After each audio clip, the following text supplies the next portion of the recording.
आप सभी का स्वागत है हमारे YouTube channel education special skills में। और सबसे पहले मैं आपको बता दूं कि अभी यह जो वीडियो बनाने जा रहा हूं तो इसके पहले मैंने वीडियो बना दिया था, लेकिन उसमें क्या हुआ था कि इस माइक का जो प्लग था जो जिसमें इन करना था, प्लग इन करना था, तो किसी कारण द्वारा प्लग इन नहीं हुआ था। प्लग इन हुआ था लेकिन उसने काम नहीं किया था, जिससे वॉइस की क्वालिटी जो है उतना अच्छी नहीं थी। अच्छी क्या थी, मतलब धीमी थी, आपके पास पहुंच नहीं पा रही थी, उससे स्पीकर से वह आवाज़ निकल नहीं पा रही थी। फिर से ये वीडियो दोबारा शूट करना पड़ रहा है। तो चलिए शुरू करते हैं। तो सबसे पहले मैं आपको बता दूं कि मैं इस वीडियो के माध्यम से आपको यूपी बोर्ड 2023 एग्जाम प्रिपरेशन कराने वाला हूं, जो 2023 में आपका एग्जाम होने वाला है। तो इसमें सबसे पहले मैं आपको बता दूं कि यह जो तैयारी होगी वह गणित विषय और विज्ञान विषय की होगी, ठीक है। तो इस विषय में सबसे पहले मैं आपको गणित विषय में बता दूं कि जो भी जितने नंबर का थ्योरी होगा, ठीक है। थ्योरी में बताने से पहले आपको बता दूं कि आपके पास आज 25 दिसंबर है। तो 25 दिसंबर से लेकर यदि आपका एग्ज़ाम पिछले 2 वर्ष में कोरोना था, तो कोरोना की वजह से आपका एग्ज़ाम जो फरवरी में होना चाहिए तो वो मार्च में हो रहा है। तो मे भी यदि इस साल भी 2023 में यदि आपका एग्ज़ाम मार्च में हो तो हमको उम्मीद है, लगता है कि एग्ज़ाम मार्च में ही होगा आपका, ठीक है ना। तो यदि 10 या 17 मार्च के बाद ही आपका एग्ज़ाम होगा, ठीक है। तो 10 या 17 मार्च के बाद यदि आपका एग्ज़ाम होता है तो आज तो है 25 दिसंबर भैया, 25 दिसंबर के बाद यदि आपका 10 मार्च को भी एग्ज़ाम होता है तो आपके पास टोटल 2.5 महीने हैं। कितने हैं महीने? 2.5 महीने, 2 महीना 15 दिन लगभग तो आपको मिल ही जाएंगे, ठीक है ना। तो यदि आज से भी आप तैयारी करना शुरू कर दें तो आपके पास 2.5 महीने हैं, जिससे आप बहुत ही बढ़िया तैयारी कर सकते हैं।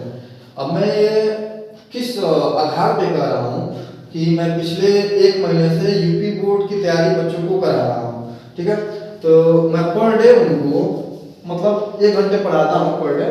तो पर डे 1 घंटे में यदि मैं आपको 6 प्रश्न पढ़ा रहा हूँ या 6 से 7 प्रश्न पढ़ा रहा हूँ 1 घंटे में, मतलब मिनिमम 4 प्रश्न तो हो ही जाते हैं। तो 4 से 6 का रेशियो चलता रहता है। यदि पर डे में 4 से 6 रेशियो कुछ हिसाब लेकर पढ़ाता हूँ तो मैं 1 महीने में लगभग मैंने 3 चैप्टर पढ़ा दिया है। Trigonometry, height and distance, mensuration का वृत्तों का संबंधित क्षेत्र को पढ़ा दिया है। उस रेशियो से अभी 1 महीने भी नहीं हुए हैं, पिछले 1 दिसंबर से ही संस्था चालू हुई है। तो यदि मैं इस रेशियो से बता रहा हूँ, अब 5 या 6 क्वेश्चन पर डे 1 महीने में पढ़ कर यदि 3 चैप्टर खत्म हो सकते हैं तो कितने इसमें चैप्टर रहेंगे? बस यही प्रश्न जो भी आपके सामने है, इतना ही आपके एग्जाम में आना है। तो इस हिसाब से 2.5 महीने आपके लिए तो बहुत ज़्यादा हो गया। अब यदि आपको एग्जाम प्रिपरेशन करना है तो ये नहीं कि आप बेसिक पढ़ना स्टार्ट कर दीजिए वगैरह वगैरह। बेसिक तो आपका दिसंबर तक हर हाल में कंप्लीट होना चाहिए। बेसिक मतलब आपका जोड़, घटाना, गुणा, भाग ये आपको आना ही आना चाहिए, क्योंकि अधिकतम गलतियां जो बच्चे करते हैं वो एग्जाम जाते समय वो उनको लगता है कि वो सही प्रश्न कर रहे हैं, लेकिन वो जब कॉपी में लिखते हैं तो वहाँ उनके गड़बड़ जाता है, प्लस माइनस गुणा भाग। तो इस चीज़ पर आपका कमांड बहुत अच्छे से होना चाहिए।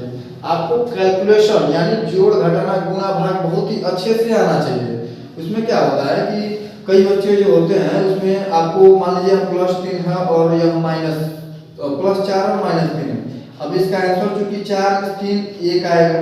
अब यहाँ पर -1 लगेगा कि +1 लगेगा? यदि यहाँ पर माइनस में कर दूं, इसको क्या कर दूं, प्लस कर दूं, यहाँ पर -1 आएगा कि +1 आएगा, ये बच्चे गलतियां कर देते हैं। कई लोग इसको जोड़ देते हैं, कई लोग इसको घटा देते हैं। तो इस चीज़ को आपको ध्यान रखना है। इसका बेसिक आपका क्या होना चाहिए, बहुत ही मजबूत होना चाहिए, ठीक है। तो इसमें बेसिक पर आपको बहुत ही अच्छे से ध्यान देना है। ये चीज़ तो आपको ध्यान देना ही पड़ेगा हर हालत में, ठीक है। अब मैं आपको बता दूं कि गणित के विषय में किस चैप्टर से कितने नंबर का क्वेश्चन आपको 2023 में आएगा। तो आपको पता चल गया कि भाई अभी आपके पास कम से कम 2 महीने और अधिकतम 2.5 महीने आपके पास है। यदि आज से भी आप पढ़ना शुरू कर दें तो 2.5 महीने में बहुत ही अच्छा नंबर लाने का प्रयास आप कर सकते हैं, ठीक है।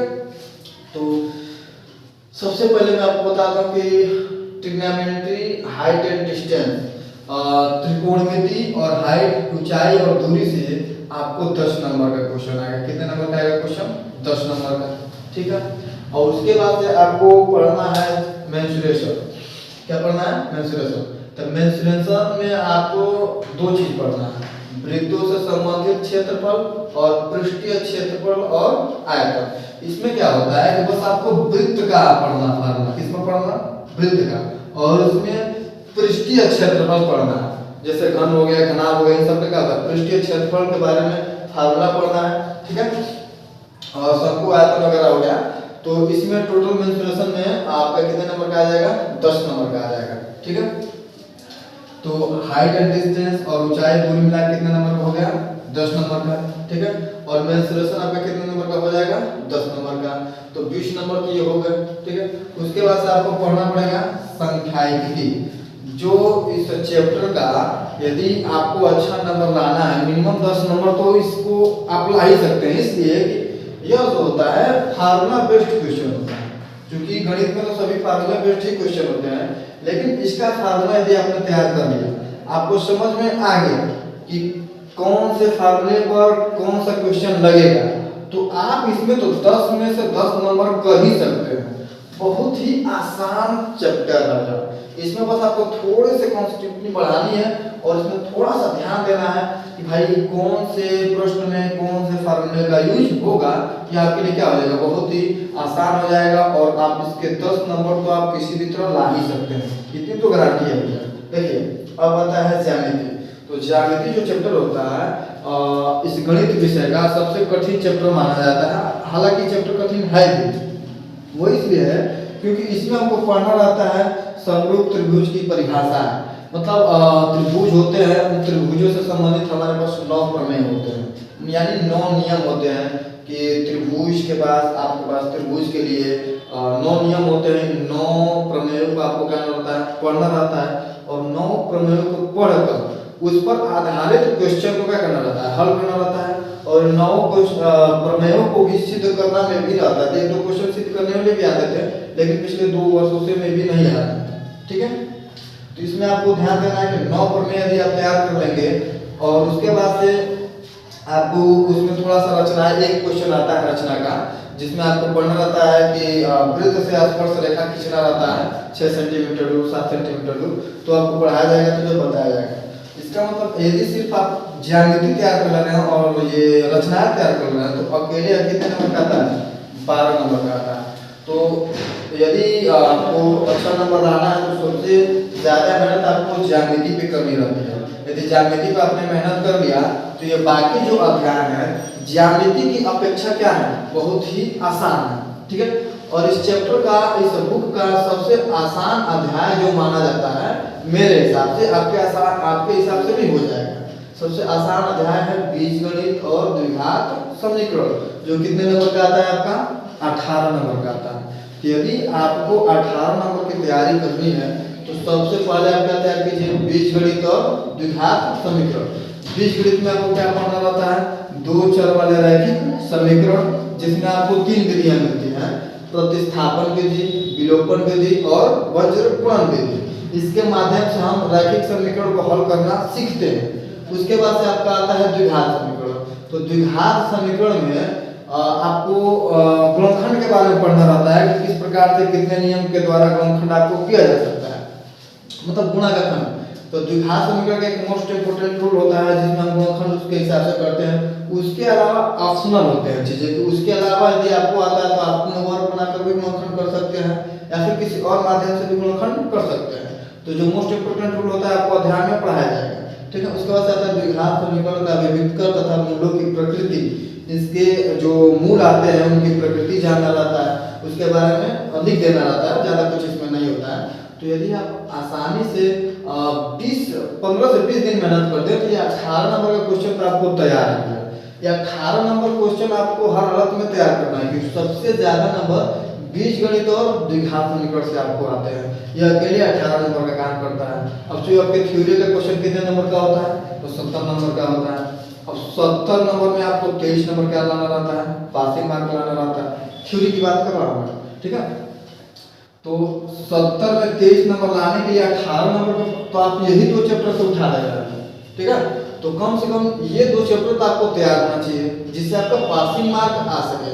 उसके अलावा ये सब क्या है आपके लिए बम्पर उपहार है, जैसे आप अपना नंबर में क्या कर सकते हैं, बढ़ोतरी कर सकते हैं, इजाफा कर सकते हैं, ठीक है। टोटल थ्योरी का नंबर 70 नंबर का होता है, बाकी 70 नंबर के बाद 30 नंबर का आपका प्रैक्टिकल क्वेश्चन होता है जो आपको स्कूल के द्वारा मिलता है, आपके परफॉर्मेंस पर, आपके प्रेजेंटिव पर।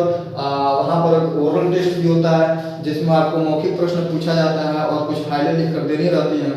तो मौखिक प्रश्न में यदि आप प्रश्न सही सही बता देते हैं तो 30 में से 28, 29, किसी किसी को 30 भी मिल जाता है, 25 या 20-25 के बीच नंबर मिलता है आपको।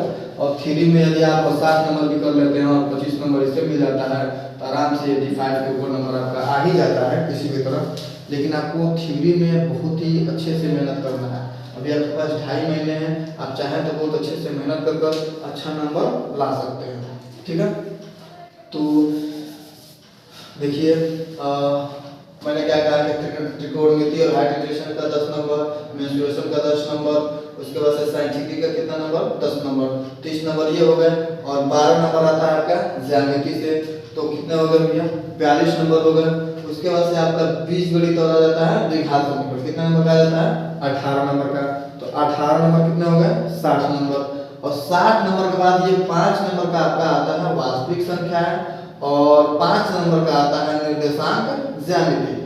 इन दोनों चैप्टर को पढ़ना तो है ही क्योंकि बिहार में पढ़ना है, लेकिन सबसे पहले हम क्या पढ़ेंगे कि आपके लिए मोस्ट इम्पोर्टेंट क्या है बीजगणित और द्विघात समीकरण, क्योंकि अकेले कितने नंबर का आता है 18 नंबर का आता है। तो यदि आप परीक्षा में 18 नंबर की तैयारी कर लेते हैं तो आपका थ्योरी कितने नंबर का होता है 70 नंबर का। कितने नंबर का होता है 70 नंबर। उस 70 नंबर में मिनिमम आपको 23 नंबर होना चाहिए। कितने नंबर होना चाहिए 23 नंबर। तो यदि आप 18 नंबर का तैयारी कर लेते हैं तो उस 23 में से 18 नंबर का तो इसी से हो जाएगा आपका, ठीक है। और बाकी जो है आप त्रिकोणमिति, हाइट एंड डिस्टेंस, मेंसुरेशन, वृत्तों से संबंधित क्षेत्रफल, पृष्ठीय क्षेत्रफल और आयतन से संबंधित चैप्टर पढ़कर आप अपना पासिंग मार्क ला सकते हैं। लेकिन आपको पासिंग नंबर के साथ तो काम चलेगा नहीं, आपको पढ़ना पड़ेगा और भी बेटर। आपको कम से कम 80% से ऊपर लाने का प्रयास करना चाहिए और उसके लिए आप यूं ही नंबर नहीं ला सकते। आपको पर डे कम से कम 2 घंटे 3 घंटे तो अभी से पढ़ना स्टार्ट कर दीजिए, क्योंकि अभी भी आपके पास 2.5 महीने बचे हुए हैं। यदि आप लापरवाही करेंगे तो फिर कुछ नहीं हो पाएगा आपका। दुनिया कोई ताकत आपको पास नहीं करा सकती अच्छे नंबरों से, हालांकि पास तो आप हो ही सकते हैं थोड़ा बहुत, ठीक है। तो 70 में से 23 नंबर के लिए आपका सबसे मर्रामारी ये हो जाएगा 18 नंबर वाला बीजगणित और द्विघात समीकरण से, ठीक है ना। टोटल नंबर आपका होता है 100 नंबर का। 100 में आपको 70 नंबर का थ्योरी होता है और 30 नंबर का आपको स्कूल देता है। तो 30 नंबर में आपका वो प्रैक्टिकल कुछ 15 नंबर का लिखवाते हैं और 5-10 नंबर का ओरल करते हैं, जिसमें आपको मौखिक प्रश्न किए जाते हैं और मौखिक प्रश्न का यदि आप उत्तर सही देते हैं तो 30 में से तो 25-30 के बीच आपको नंबर मिल ही जाता है। तो 25, किसी को 26, किसी को 28 ऐसा नंबर मिलता है। तो यदि आप 70 में यदि इसको सिस्टम से आप तैयार कर रहे हैं, मिनिमम 50 नंबर भी डाले हैं और ये 25 नंबर ये तो आपका हो जाएगा 75 नंबर। मिनिमम की बात मैं कर रहा हूँ, ध्यान रखिएगा। तो आपका 75 नंबर तो आ सकता है बेसिक मेहनत पे। बढ़िया से मेहनत करेंगे तो 10 नंबर और बढ़ा देंगे तो आपका 85, किसी किसी का तो भैया 100 आ जाता है। वहाँ 100 नंबर लाने के लिए आपको मैंने पहले ही बोल दिया कि आपका बेसिक सही होना चाहिए। यदि आपका बेसिक सही होगा, जोड़ घटाना गुणा भाग, तो आप किसी प्रकार से 100 में यदि आपको प्रैक्टिकल वाला नंबर 30 नंबर मिल जाता है तो थ्योरी आपके हाथ में होता है, आप 70 नंबर तो ला ही सकते हैं। बेसिक आपका मजबूत होना चाहिए, ठीक है। इस पर आप लोग ध्यान दीजिए। सबसे पहले अब मैं आपको बता दूं कि मेरा यह वीडियो आज 25 दिसंबर के दिन को बन रहा है और अगले दिन यानी 26 दिसंबर से मैं आपको पर डे एक वीडियो प्रोवाइड कराऊंगा, पर डे एक वीडियो आपके लिए अपलोड करूंगा, जिससे आप अपनी तैयारी अच्छे से समय से कर सकें।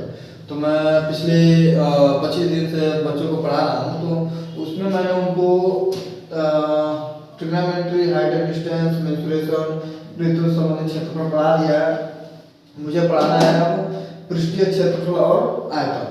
तो यदि मैं क्लास के साथ वीडियो बनाता हूँ तो उसमें आपको पृष्ठीय क्षेत्रफल और आयतन पढ़ने को मिलेगा यहाँ से। और बाकी ये बीच बीच में एक दिन करके यह वीडियो इसका बनता रहेगा, बाकी ये क्रम वाइज चलता रहेगा। यदि इस प्रकार जैसे वीडियो अपलोड हो रहा है वैसे अगर ये बनता है तो आपको ट्रिग्नोमेट्री से प्रोवाइड कराया जाएगा, ठीक है। ट्रिग्नोमेट्री से होते हुए ऊंचाई मेंसुरेशन मतलब क्रम वाइज आपको चलता चला जाएगा, ठीक है। तो कल से आपको तैयार रहना है, शाम को 7 बजे पर डे शाम को 7 बजे आपको वीडियो अपलोड करा दिया जाएगा, जिससे आप अपना वीडियो शाम को 7 बजे देखें और अच्छे से अपनी तैयारी क्या कर सकें, शुरू कर सकें। तो यदि आपको यह वीडियो अच्छा लगा हो तो इस वीडियो को लाइक सब्सक्राइब हमारे चैनल को सब्सक्राइब कर दीजिए। और क्योंकि सब्सक्राइब करेंगे तो हमारा भी थोड़ा सा मोटिवेशनल होता रहेगा कि भाई चलो कुछ रिस्पांस मिल रहा है तो भाई इनको प्रोवाइड किया जाए, तो इनके लिए कुछ अच्छा किया जाए, ठीक है। तो आप इस वीडियो को लाइक सब्सक्राइब और अपने दोस्तों के साथ शेयर कर दीजिए जिनको भी परीक्षा 2023 की तैयारी करनी है। तो इसी के साथ बहुत बहुत धन्यवाद।